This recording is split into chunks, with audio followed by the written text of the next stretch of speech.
Ang intense ng mga kaganapan ngayon sa abot kamay na pangarap sapagkat magugulantang si Annalyn sa mga isisiwalat sa kanya ni Justin.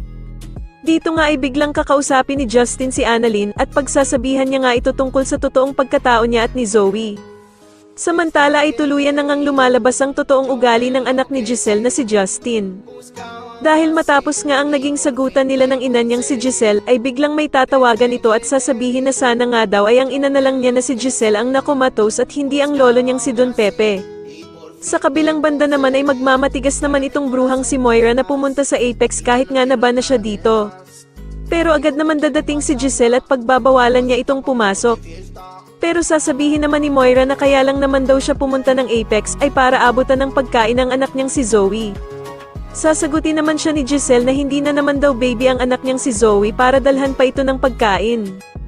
At dito nga ay manginginig ang dugo ni Giselle sa sasabihin ni Moira na palibhasa nga daw ay hindi niya ito mararamdaman at mararanasan ang pagiging ina dahil sa pinamigay daw niya ang kanyang anak nung maliit pa ito.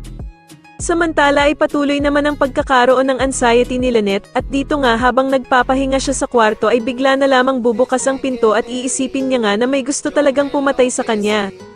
Sa kabilang banda naman ay panghihinaan na talaga ng pag-asa itong si Annalyn dahil sa sitwasyon ng lolo Pepe niya dahil nang makasalubong niya nga si Doc Lyndon ay bigla na lamang siyang mapapayakap dito habang umiiyak. Agad naman siyang tatanungin ni Doc Lyndon kung ano ba daw ang nangyari at bakit ito umiiyak.